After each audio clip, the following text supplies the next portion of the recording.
thank everybody for joining us. We still have a few people who might join us. Two folks have called in and said that they weren't feeling well and could not join us. But I wanted to thank everybody for having this initial call about the ORBA plan, the 220, or the plan for the Ohio River Basin.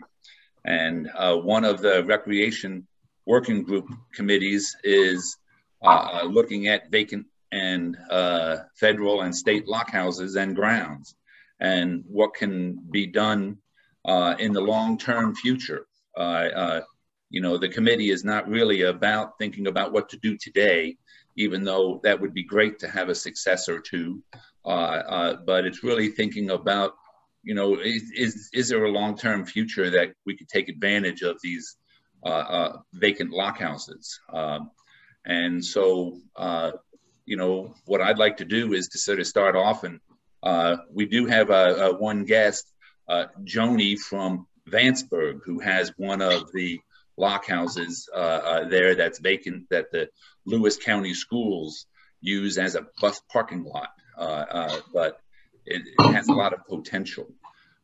And so what I'd like to do is to start off and just have people introduce themselves. And as I said, if in addition to saying who you are, do you have any ideas of what could be, in 20 years from now, what could be, and how can these beautiful old facilities be a informational center, be a celebration of the technology of the river, and at the same time provide access.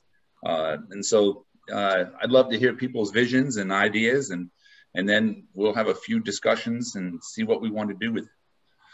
Mark, you're up here on the left-hand corner, at least on my screen. Do you want to go first? And who are you? And yeah, sure.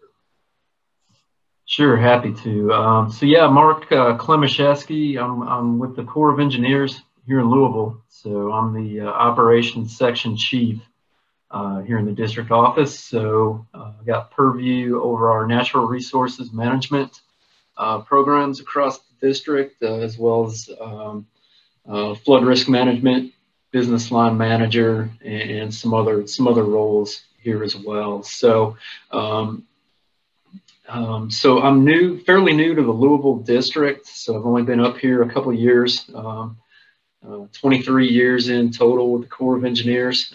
So still getting up to speed with the portfolio of lock houses within the district and up and down the river. So at this time, I guess a little hard for me to say what vision or what have you, but I'm an outdoor recreation enthusiast. So anything that we can do here within the constraints that we have to support the team and the vision and the experiences of the public up and down the river, I'm all for. And as a sidebar, my wife also works for the Corps of Engineers. She's the deputy real estate chief here in the district. So I got an inside track on the real estate component of these facilities. So I think I can within the vision you all have, and of course there's certain constraints that we have as well. But I'm happy to be on the team and support any way I can. Sounds great. I'm Mr. John Cheek. Hi, good morning, everyone. My name's John Cheek, and I also work for the Corps of Engineers. My current position, I work for a group that's called the Inland Navigation Design Center. We oversee new construction of locks, major rehabs of locks across the nation. Prior to that, I worked in the Great Lakes and Ohio River Division office as the maintenance program manager. So oversaw the maintenance activities of the locks and dams within what's called LRD for short, the Ohio River Basin and Great Lakes Basin. Previous to that, I was down in not too far where Mark is now in Louisville District. I spent about 15 years on the repair fleet. So I traveled up and down the Ohio, Kentucky, Green Rivers, performing major maintenance on locks and dams with a group of skilled craftsmen. Prior to that, I was an active duty Coast Guardsman, so I have a love of the water as well. I've been to a lot of these projects that we're talking about. I give a history presentation on the Ohio River locks and dams, so if you guys would have time for that, not today, but we can certainly look at that and I can give you some insights there. And then how we maybe look at this, or what I'd like to see is there's some examples. 34 up in Shiloh, you know, they've taken lock houses, and there's a museum in the powerhouse, and they preserved some of the lockmen's houses. You know, that's what I visualize but you know, taking some of these structures to that level. 30, let me think here, 40, maybe 47 in Newburgh. I think it's 47. The community has the powerhouse there. Of course, you all likely know 52 and 53. The dams, locks and dams themselves are being demolished now because we brought Olmsted online on the last lock and dam on the Ohio River. Not sure where their lock houses would go. Primarily what I've seen, especially on the Kentucky, is a lot of deterioration of lock houses. There'd be a lot of effort, let's say at one, that I haven't been there in, I don't know, 12, 15 years, I guess. And the homes there are really in a dilapidated state. So, so I think we could choose wisely, especially on that river, to look at potential sites. So I'll go ahead and stop for now. Thank you. Well, thank you very much. And hopefully the Ohio River discussion series will get it together and have a presentation of yours in May. And those webinars are so important for us as an outreach effort. Mr. Willis, who are you, and what do you do, and what do you think of the future of these vacant lock houses? Yeah, hello to everybody in Louisville District. I spent 28 years there, and then finished my career with the Corps up at Division. It just strikes me as a very worthwhile endeavor here. Always loved working on the particularly the Ohio, and like John said, the Green and the Kentucky, and all the rivers of the country, beautiful. The Kentucky River, when I started with the Corps, we were still maintaining 1 to 14. So I've been at each project, of course, working, and most of them been inside the chambers, pumped out. But the Corps, as you know, transferred everything to the state in the early 80s. But if there's a prettier river than the Kentucky, especially the Palisades, you know, Dam at 7 pool and Dam at 9 pool, I don't know where it would be. And I've been on all the rivers pretty much. It's just and I've canoed the pool that's made at 7. Now, you know, what John was talking about on the, you know, the structures that are there, of course, I haven't been to any of them, but they are pretty much all in scenic positions. Most of them on the right descending bank, but just, I don't know what else to say. I could talk a long time about just a single project, you know. Spent a lot of time, but they're a very worthy project. And for someone who canoes and kayaks like I do, and my wife and I, if we can, you know, we can add something here for the future and get something moving, this would be, I would get a lot out of that. To leave that alone and ask Mark to say hello to Tim Fudge from me. I'll do it. He's right down the hall. I've got some stories on him, and we get him in tonight. but yeah, sorry about that. But anyway, that's all I have to say. I mean, I could. One thing I will mention is I have rented out down at Golconda. When I started, we were disposing of See, that would be Lock 50, which is in the left descending bank in Kentucky, and then Golconda was Lock and Dam 51. And people there have, outside the flood wall, there is a flood wall around the small town of Golconda. But outside the flood wall, there are the original lock houses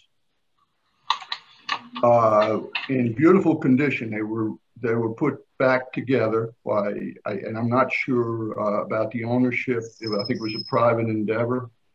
But 1950s, if you rent them and you stay there, I think Jerry and I did it for our 40th. But it's right on the river outside the lock wall, and those houses look like they did when they were built pretty much. It's something else. Now, how that plays into this, maybe that's a stretch, but, you know, there is that, and Cave and Rock, which is a historical site on the right descending back. It goes back to the days of Mike Fink. Across from Cave and Rock, almost directly across, was old Lock and Dam 50. I don't know whether the houses are still there, but I guess the point is that there's an awful lot of history. So I need to shut up now. Well, maybe you could share a presentation with Mr. Cheek and have two different versions of history, or maybe a collaborative process in May. How about Trish? You're down there at the bottom. You're on mute, Trish. Yeah, okay. There you go.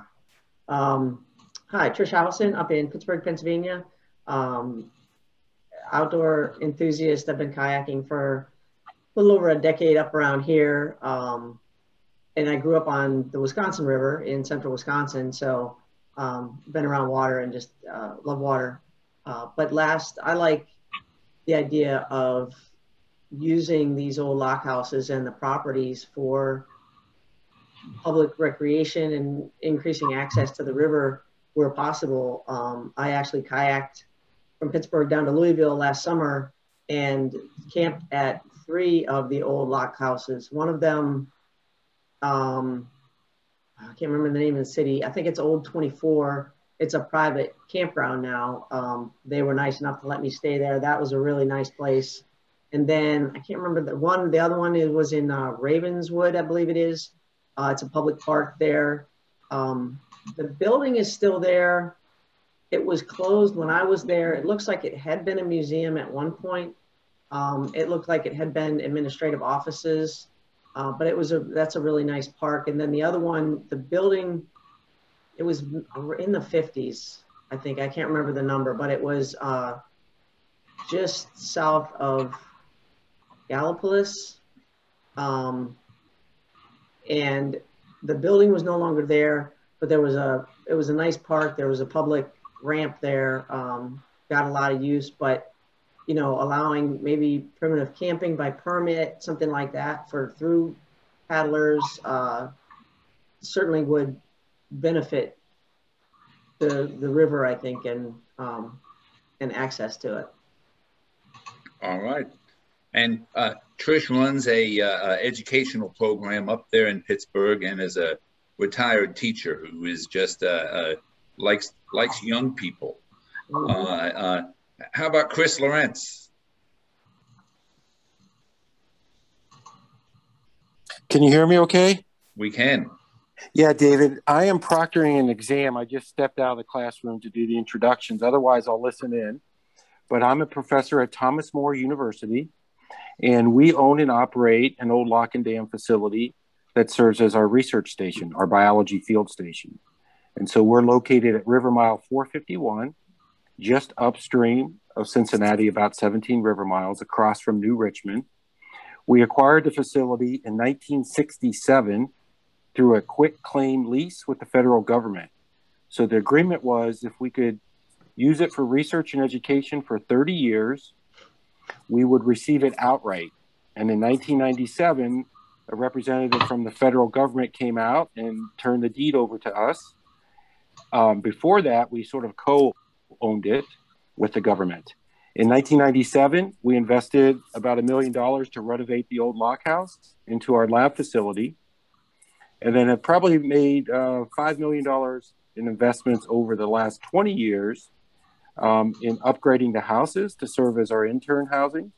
We built a K-12 STEM center, an outdoor classroom, and some other amenities. So we own about 25 acres, and it is a teaching and research facility for undergraduates and then K-12 STEM outreach programs. Thank you. If you haven't been there, it really is an amazing spot. It was featured on one of the field trips for the Ohio River Basin Conference several years ago, and just wonderful research. A big focus on mussels as well as citizen science. We have Joni Pugh from Vanceburg. Good morning. I'm Joni Pugh. I'm here with Carrie Cagle. Carrie is president of our Chamber of Commerce. He also owns an event center here with his wife, and they are opening some campgrounds down the road. They bought quite a bit of property on the Salt Lick Creek, and that's part of our future. I have been involved for many years here within the community, and I'm also with Chamber of Commerce. I'm on City Council here. We have the Locking Dam 32, but I am not certain. I heard somebody say Corps of Engineers. I got all excited thinking maybe they'll know the answer to this, and maybe you will. I know we're in the Huntington, West Virginia area district rather than Louisville, but I am not certain if the Corps of Engineers owns that or if the school board does. We've always been kind of led to believe that the school board owns that property, but I'm not sure where that's going. But it's in a beautiful area. David's been there. He can tell you it's in good shape. It's a gorgeous area. There's a natural amphitheater there, and it's just sitting empty. So it would be great to have a use for it down the road. Yeah, just to be clear, it is a vacant building, and up on the hillside is where the school board parks buses, so that's a bus compound. But they mow the whole area, and interestingly, a lot of the original equipment is still there, even though it's been vandalized. You know, and so just this whole process of a STEM center there, working with Lewis County Schools, would just be fascinating. Is anybody else online? I don't think so. Just as a bit of a background for me, my name's David Wicks, and I live in Louisville, Kentucky, and I worked for 32 years with the Jefferson County Public Schools as the Center for Environmental Education. And we ran the first state nature preserve in the Commonwealth of Kentucky called Blackacre State Nature Preserve. And we had an urban waters program where we bought 4 30-foot long canoes and took out thousands of kids on field trips and ecological investigations. Teach at the University of Louisville as an adjunct professor, and retired 10 years ago, and now run a center on Louisville's waterfront called the Community Boathouse, and help with Mayor Fisher's hike, bike, and paddle, where we have the largest lock through of a lock. I think 2 years ago we had 1,100 boats locked through at one time there at McAlpin, and take out in southern Indiana. And hopefully this year we'll do it again. That's just a virus deal. But they have a new boat ramp down in Shawnee Park, and so we'll take out in Shawnee Park instead of in Indiana. Also very involved with the Ohio River Recreation Trail, which has a National Park Service grant that goes from Portsmouth on down to Louisville. And we've taken our big Voyager canoes and have done that trip a couple times, and have 40 of the river towns as our partners. And one of the pieces that we do is called a Rivertown Review, where National Park Service staff works with elected officials and the chamber and the tourism offices to think about outdoor recreation. And that's one way I met Joni and Carrie, and we're going to work with Vanceburg some, hopefully next year. We have Augusta this year, and let's see, Vevey, Indiana, and one other on Dearborn County. That's all this fall or this spring. And as with this Ohio River Basin plan, I volunteered to be sort of facilitator for the recreation group, and we have 6 committees. This is one. Some are really going great guns. We've done an analysis of all of the state comprehensive plans for each of the states, and pulling together the state officers who create those plans to think about water-related projects within the Land and Water Conservation Fund. Like Kentucky just announced their $3.5 million Land and Water Conservation Fund, and 90% of them are playgrounds and some sidewalks. And so we've started now working with them for the next version or an amended version to look through the Kentucky River to work on different projects. We have several other people who were supposed to be online today, but there's a conflict, which always happens. One of them is Seth Wheat, who's the Director of Tourism a Director of Tourism for the state of Kentucky. And he forwarded the link for the C&O Canal, where all the lock houses are bed and breakfasts, basically. And that's what his vision would be, is to have an integrated network of canal houses, or in our case would be lock houses.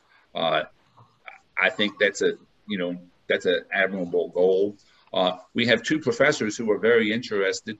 One from the University of Cincinnati, who is working now on Pittsburgh down to Cincinnati, and he has 5 students there in the School of Architecture looking at abandoned lock houses. And so they're working with the city of Parkersburg, and I sent a link. They did a presentation last week on the Ohio River Discussion Series, and the first segment of it was their view of what could happen at Parkersburg and the lock.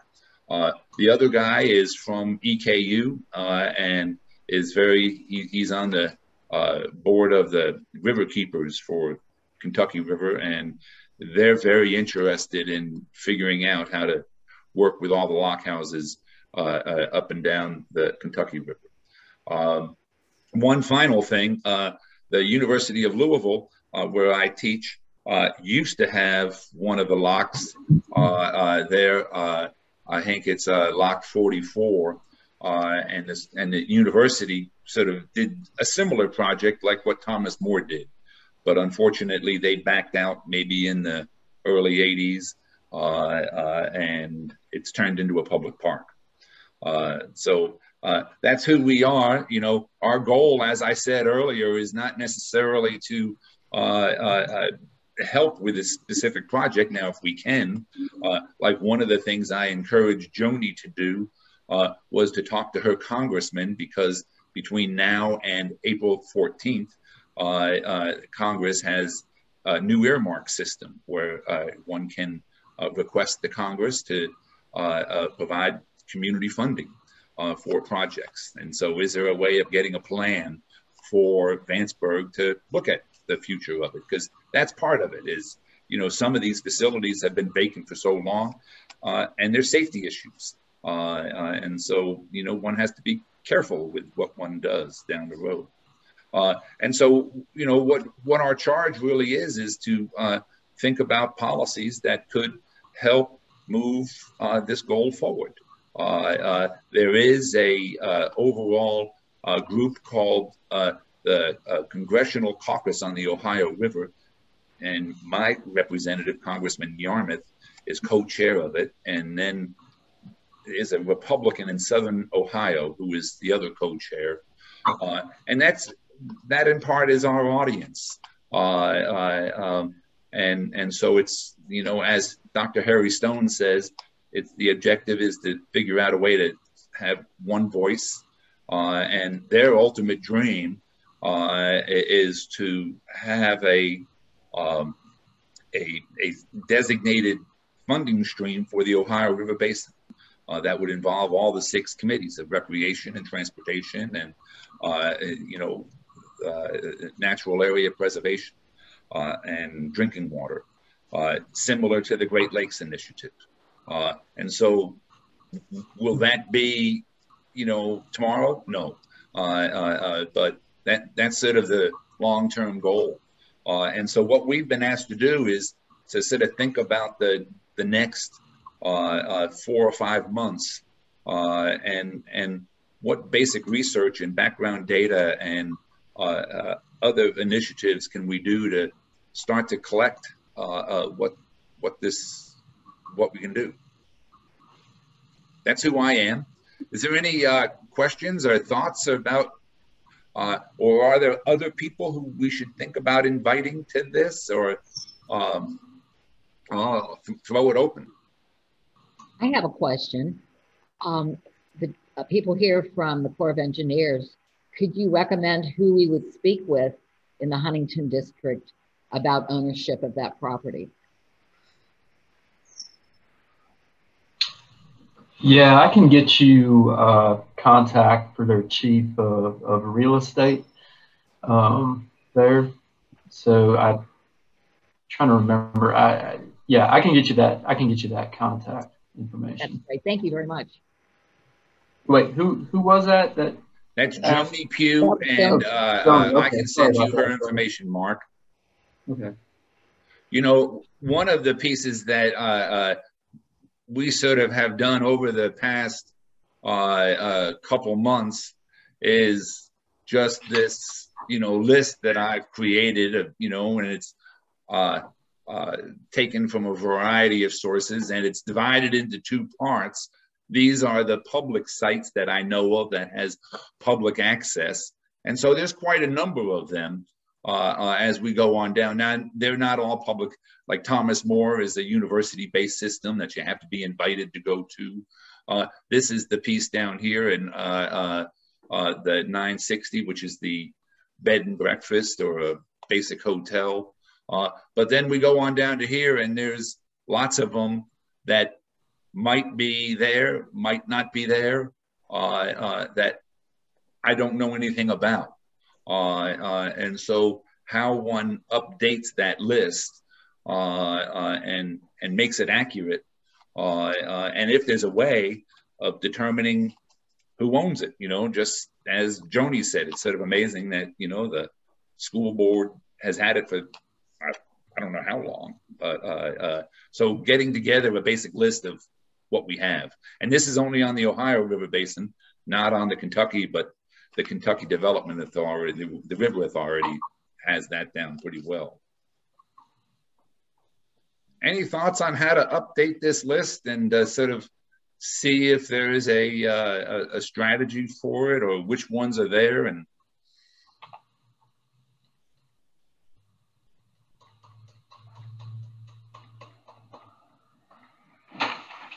You had sent that Word document.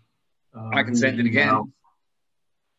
Yeah, I think I have it somewhere. I just wanted to pull it back up real quick.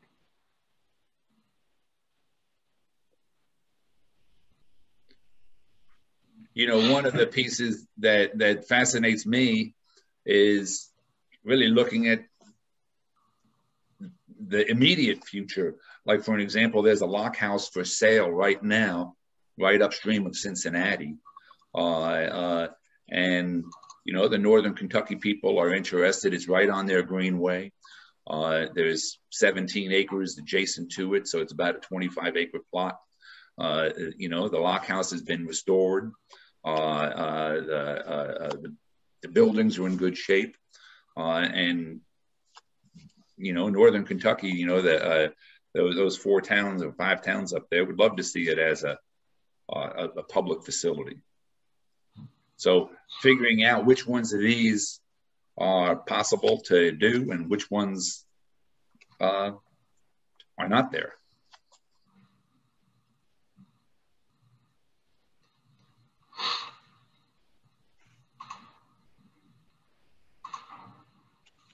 John here, I think that maybe finding the status is, I've got a couple old documents from the 1930s that would show the exact location. And I noticed on your list, I got the river mile pretty good on a lot of them. Looking at a Google search, or a Google map search just to see initially, you know, an over a recon at that level and just seeing if there's something there. Typically, we left the river wall in. We didn't take that out. At least the projects in Corps of Engineers, we say project for everything. If we're working a piece of paper, it's a project. If it's we're building a new project, it's $3 billion. Well, Hawken Dam, it's still called a project. So, jargon terms. But then seeing if there is something there, physical site assessment to go out and see, just to physically see what's there. And if there's any target areas that we're in particular looking for, we could focus an area in. What might be a way to just start getting the inventory and knowing what's there to even consider. If there's nothing there, then obviously there's no, you know, we can just scratch that one off the list. Or unless if there has been removed and the Corps still owns the land, and it could be a public park type of process. Okay, yeah, and you know, that's where Mark has got some connections there, and we all, you know, the real estate folks. I would think we would have gotten rid of all that stuff, but you never know. You just never know. Yeah, our disposal process is what we call disposal, when we would, you know, turn property, you know, either a lock house or the vacant land over to somebody. It's pretty cumbersome. You know, it takes some time. There's environmental and cultural resource surveys that have to take place. It's just the world that we live in for that kind of stuff. So we don't work a lot of disposals. Trying to think the last one I was involved with. It's kind of cumbersome. But again, you know, if we do ID some property of interest, and there is, you know, a party that's been identified that might be interested in it, you know, we can certainly help them walk through that, you know, walk through that process. Of course, that process does take money. So, you know, that's a component of it as well. And it's to do those surveys. We can't, you know, turn land over to anybody that might potentially have you know, some kind of contamination issues or something along those lines. So we don't, you know, we can't sign the paper until it's clean, you know, both literally and figuratively clean. So yeah, we, you know, and we can check on that one. I can check on that one there for Joni and get her in touch with some folks out there. But yeah, and I can walk downstairs too here a little bit later and talk to the real estate folks and see if we got a good clean list of property or these old lock facilities here in the district. I'm thinking we should have that somewhere or another where we can, you know, we can pretty quickly say, all right, you know, old lock number such and such through such and such. Here's the current, you know, disposition of all those facilities. So I can try to run that one down. And then could you talk to your colleague up in the Huntington district? And because a lot of these are upstream as well. Yeah, definitely. I can definitely do that. I'm just jotting down some notes here. Well, that would be great. That would be certainly a first step. You know, and it is the long term that we're looking at. I'd like to think we would have that pretty close at hand, but yeah.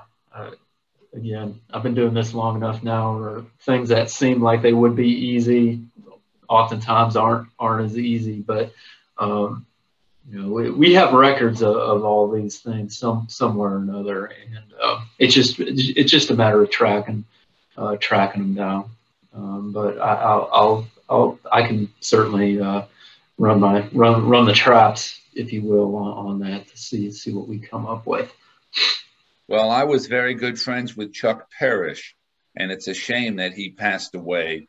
because he probably knew everything already, you know. And does the Corps have a new Chuck? Could I just say a couple words? I share what you just said. I work with him closely, and I do have a lot of good stories there. But just mention that, mention his name. Yeah, that's John has also worked with him. But yeah, when we get together, I can tell you some stories, probably bring a smile to your face. But that's long-winded here. So thank you for mentioning him, though. Well, I gave him a 6 foot high long Voyager canoe steering paddle for his retirement. And we got him to go out in the Voyager canoes quite a number of times after he retired and told stories. And you know, he just had a story for everything. He did, yes. He was good, yeah.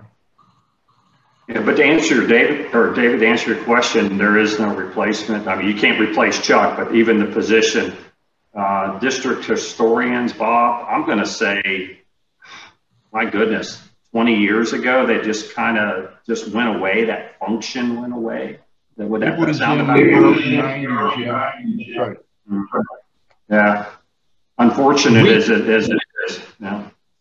Well, we still had one in Nashville. We still had a historian / librarian in the district, and it was awesome. You know, anytime you needed historic photos, documents, you know, the old cemetery relocation type things from pre-impoundment of the reservoirs. Like it was just such a great asset in the district. And when I got up here, I asked, and they said, yeah, that position has gone away. And I don't even know where that stuff ended up. I mean, I'm sure it's somewhere boxed up, but yeah, those positions were a really good asset. Well, there's some of it online, like the Triumph at the Falls is it's a wonderful book, and so I have quite a number of his articles, and maybe that's one thing we want to think about. This is the purpose of this Ohio River Basin Planning Team is to think about policy 5 years down the road, and maybe these lock houses are part of that initiative to say, let's honor the history of the Corps and the management of the river and the interaction with the communities, and let's document it and make sure we preserve what we can. And maybe it's time for the Corps to rehire a historian. And you never, who knows what authority we have, but the Corps asked us to do this. They made this plan, and so we're just implementing it. And so maybe that's the strategy down the road, because that's one of our goals, is to sort of think about important initiatives that could take place, and have an idea of what they could be by this summertime, and then build some justification for them. Well, Mark, thank you very much for agreeing to do that. One of the other suggestions that has been made is, I've been to Chilo many times, and I personally think that's one of the best interpretive facilities. Now they do have lock houses up there by Marietta that are also publicly accessible, and you can go through, and they have some signage. But here's a question, and is this something that our committee could take on to sort of really figure out what if there's 15 lock houses that are publicly accessible, how do they interpret history? Is there some common thread? Is there anything that we can provide? The last document that I know of, and I know that Chris Lawrence uses it, is the 1994, valuation of the Ohio River that sort of talks about the history of, it was a wonderful article written by Miami University for the National Park Service. And they, that was the last one that I know of. But is there something that we could, create a little brochure, create some signage that could go to the existing lock houses that talk about the importance of a linear westward river, and how the locks were important with it. So I don't know if is that too big of a thing to think about, or is that something that we want to pursue? Or is there something like that already existing?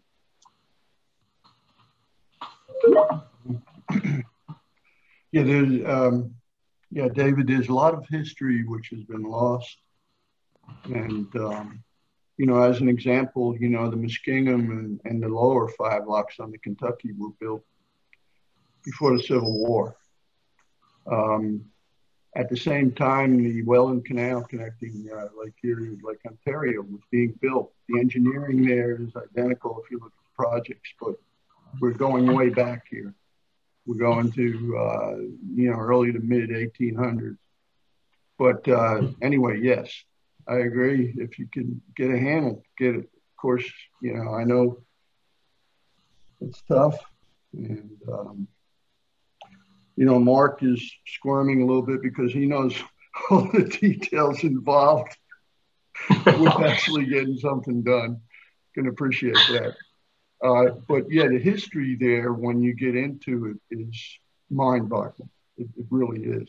I remember one time, I'm not going to get too long-winded here, John, but I got a hold of an old log book for, that was, and Lock 10 was built by the federal government, but, late 1800s.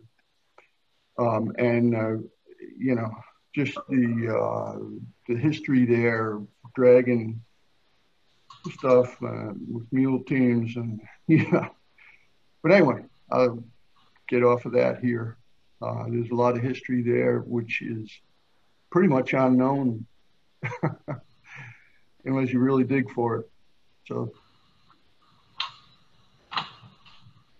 back to you.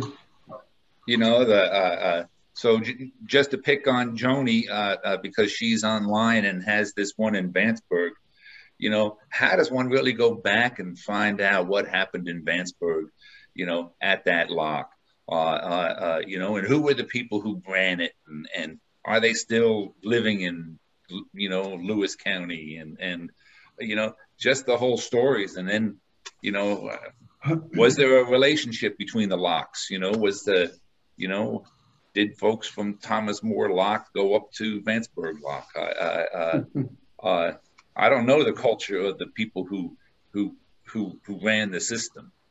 It would be very interesting to know all of that. We have, we've lost so many of our historians, but there are a couple left. And I'm going to talk to them and see what I can find out. Well, and I think too, just any reading I've done on it, how it changed the river and the economy of the entire country when, the reason for putting the locks in, I think that's fascinating as well. And when you tie it to specific numbers, economic numbers and the tonnage that passes up and down the river and things like that, it is fascinating and powerful, I think, too. Yeah, in Louisville's case, very few people know the McAlpin Lock and Dam. They know there's a dam there, but it's just certainly not part of the average person's thought pattern. It's not, I taught in the public school system for 30 years, and we spent more time on the Hudson River than we did on the Ohio River. And here we live in Louisville, Kentucky. Yeah. And I imagine the same thing is true in most Louisville, most river towns. We live in a nationalized world, and so I just love to figure out how to have some commonality between all of these public lock houses that are already used right now. Yeah, getting back to the education part, even just the simple engineering of what a lock does, how it gets you from upriver to downriver, downriver to upriver. But I was shocked on my trip last summer. The most frequent question I got, I think, was, do you have to portage all the locks?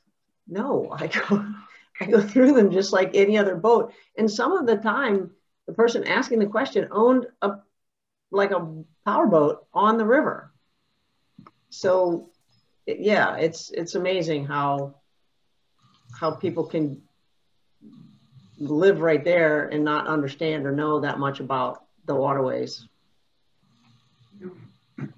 From what I understand, Carrie, who was with me, the event center they owned, the Carter House, was a hotel back then, and a lot of the workers stayed here when the lock and dam was being built. That's about as much as I know. No, I think the interaction between local communities and the lock houses are just fascinating. You know, I think it's how it brings the river to life. You know, and I hope that even the current lock houses, you know, the current locks should have a public. You know, I know Chuck did a beautiful job of his interpretation of the McAlpin Dam. You can go down and sort of get a feel for it, but that public information aspect of it could be beefed up a lot, that's for sure. Well, let me just say this for Chuck's sake, David. When you go to McAlpine, you'll see a boat called the Whitewater. Mm-hmm. Now, the only reason that's there is because of Chuck. And there's a story behind that. I'm not going to, when we meet, I'll tell you the whole story. But the Whitewater spent most of its time at Lock 4 in the Kentucky River. It was a pullout boat for the fleet that was stationed there when, you know, Cincinnati was a district. But anyway, that's enough. John is looking at me, and I know I don't want to get long-winded here. But yeah, so I had to say that for Chuck's sake. Well, I also heard that there might be another one of these towboats available from Lock 51, you know, that there is you know, one of the old dam tending boats is. Yeah, Wicked boat, yes. The Wicked boats, and it's available and maybe looking for a home. And so these two can go together, you know, because we want to preserve the technology for sure and understand the technology. And how can we use that boat or is that boat even available? The boat, yeah, it ties back to a history when we built we did the first canalization of the Ohio with basically French designs for the Wicked dams, and you know, they had it all over over in Europe at the time. But yeah, I believe my memory's not good on this, but I think upriver, did they not preserve a Wicked boat up there? Yeah, Hannibal. Hannibal. Okay, thanks, John. I knew there was something up there, but and that's, of course, that's way up. That's at Hannibal. But yeah, one downriver. Yeah, that would be a great effort to do that while there still are a couple around. Which I think there aren't there, John or Mark? You know, it's an amazing engineering though that went into the original canalization. It's just mind blowing. So, okay. Well, so that's another one of the jobs, is to sort of think about these historical connections and to tease that out a little bit and to see what we might be able to recommend. You know, another suggestion has been to follow up with these 11 public lock houses, which I don't mind taking that on. And maybe I could share that with you, Trish, of talking with some people who were there, like Chris Lawrence, and sort of capturing some of their stories of what they do and what help they need. You know, that's a whole other fascinating deal as these communities take on the responsibility of one of these lock houses. You know, is it too much for some of them? You know, yeah. I work with West Point, for an example, and the Army Corps built a beautiful boat ramp right there on the Salt River. And the town of West Point, it's been closed for 4 years now. In the town of West Point, it's having troubles, and Fort Knox hasn't taken it over yet. And it's a maintenance nightmare in part. And so maybe the lock houses are the same. Maybe some of these people who took on too much, and is there a way we can help them? I don't know. sort of a basic needs assessment. Yeah, and that permanent funding stream that you talked about, like the Great Lakes Initiative, would certainly help toward that end. And if we could identify projects like that need, you probably wouldn't be too difficult to set a maintenance budget for a place like that. To say we need this much money every so often, and to build that into the initiative that we're talking about, the long-term funding. Well, we're coming up on the end of our hour, and we have a couple jobs identified. I'd like to go around, and Mark, do you have anything else to say or your thoughts? No, just, in closing, I'll start trying to run down a status on the these old lock houses or property associated with the old locks, just to see if we have some good records of a current disposition of where we're at with those. So I'll start running that down here today. John, do you have any thoughts or? Just one question on the Word document. You said 11 lock houses. Which 11 are we referring to? So let's see. So if you can see my screen here, these are the public use lock houses. So it's 19, 22, 24, 27, 28, 34, 35, 43, 44, 47, and 51. So those are the ones that I've identified as having public access. Okay.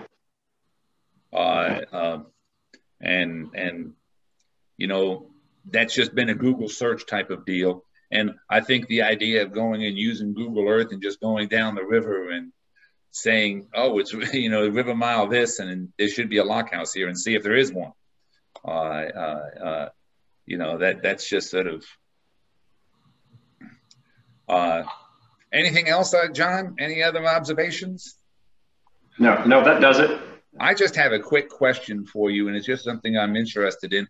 I'm working on 2 ecological restoration projects with the Corps, and they have a requirement, or not a requirement, a possibility of 10% of any planning or implementation funds should be directed towards recreation or education. Is that true with building and maintaining locks? Is that an overall Corps initiative that when you build a new lock and dam down there by the old, Mississippi confluence, that 10% of it should be spent on recreation? Or is that only on the ecological restoration pieces? I'm not familiar on that side.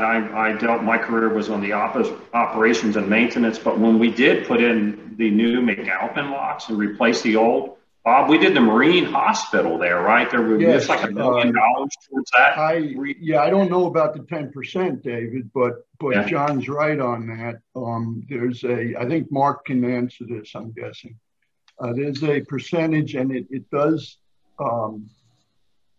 depend, as best my memory serves me on that. It depends on local circumstances. I don't know about the 10%, but the Corps, yes, there is a function in there. Okay. Today there is, when they do that. So Mark, I think, if he doesn't know off the top of his head, he can get it. So. Yeah, I don't.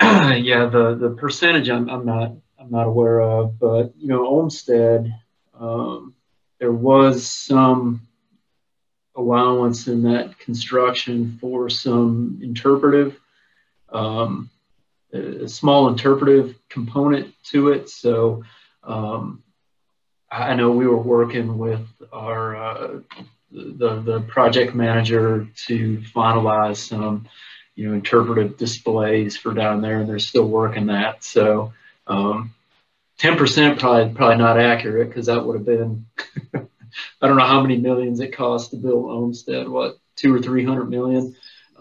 So definitely probably not the 10% component on that. But there was a small portion for if you would consider that recreation, and there was also some environmental stewardship component on the site restoration down there as well. Okay, thanks. Mr. Willis, any final comments, any thoughts? No, I'm excited. One thing I'll mention to you, if I could maybe get John's foot in the door with me on something. I have all the access maps to Kentucky River 1 to 14. I hope I kept them, because some of those projects are not easy to find, even if you have a good map. But mention, Lock 11 comes to mind. But anyway, not sure. Been a while. Like I say, I took that one canoe trip and the one pool, but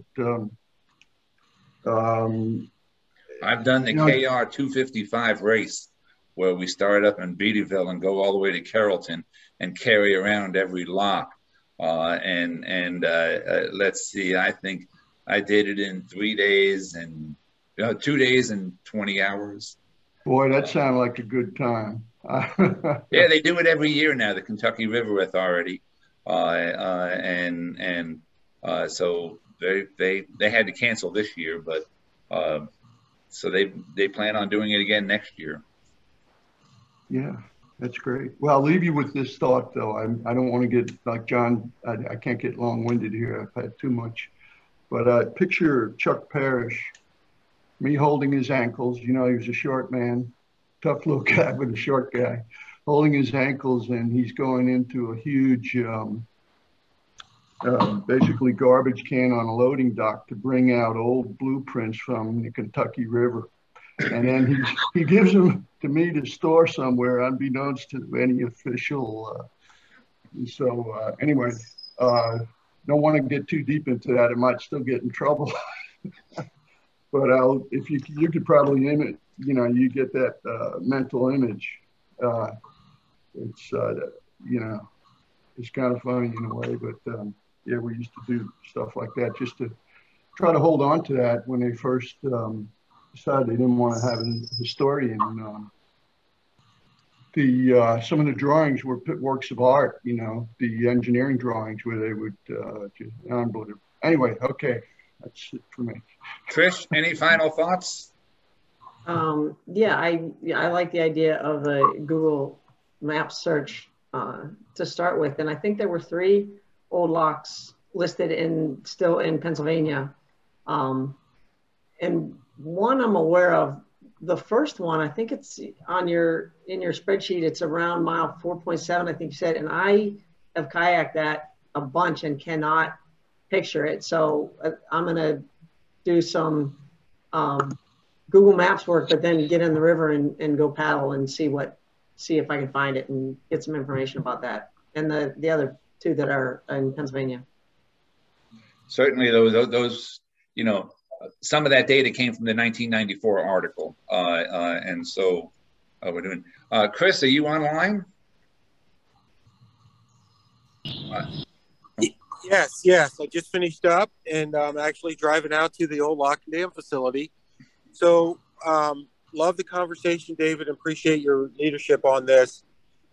Just like a lot of things with the Ohio River, PR, branding, marketing efforts would always be helpful in terms of letting people know what are the resources out there.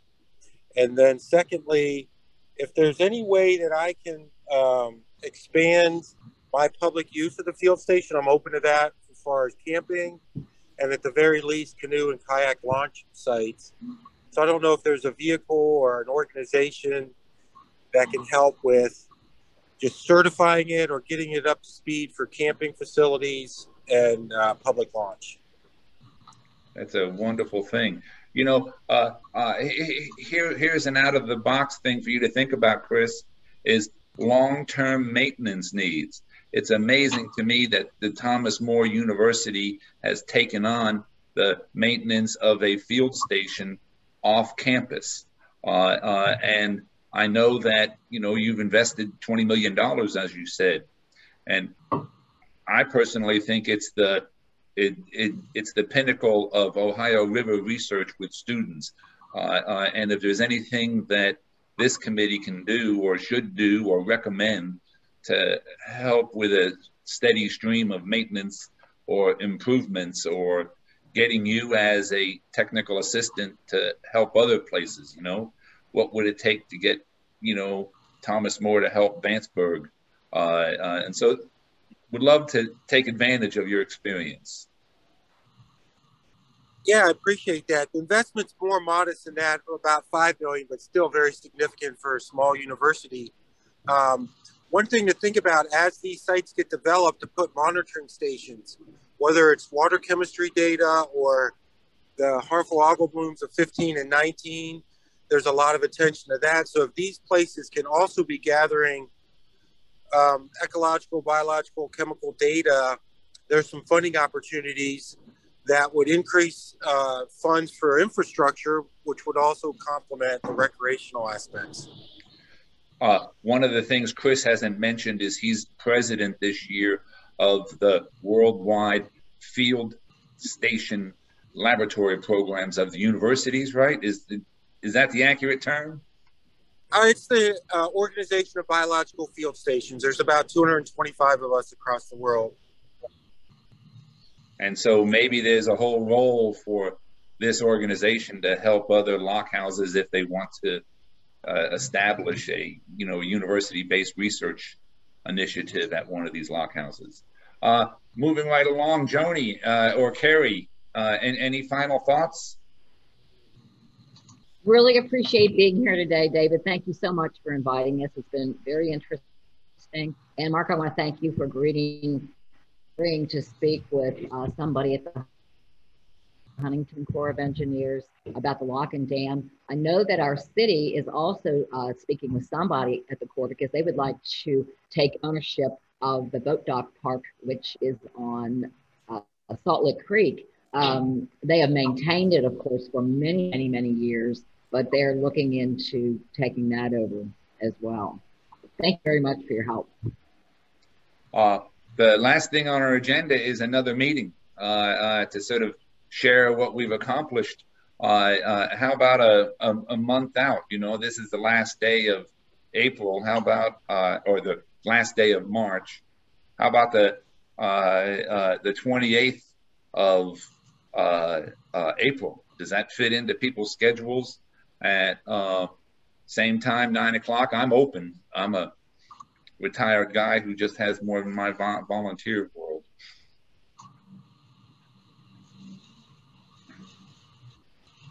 Probably would work for me. That works for me. Good. That'll work for us here. Just to let everybody know, and I probably should have said earlier, I have recorded this message or this past hour, and I'll share it with the people who were not on the call and with everybody else, and a couple comments that I've written down. And we'll just plan on April 28th at 9 a.m. I wish to thank everybody. And John, I look forward to hearing a presentation in May, and hopefully it gets worked out. I do as well. Very good. Looking forward to it. All right. Any final comments for the good of the order? Thank you all very much for your time.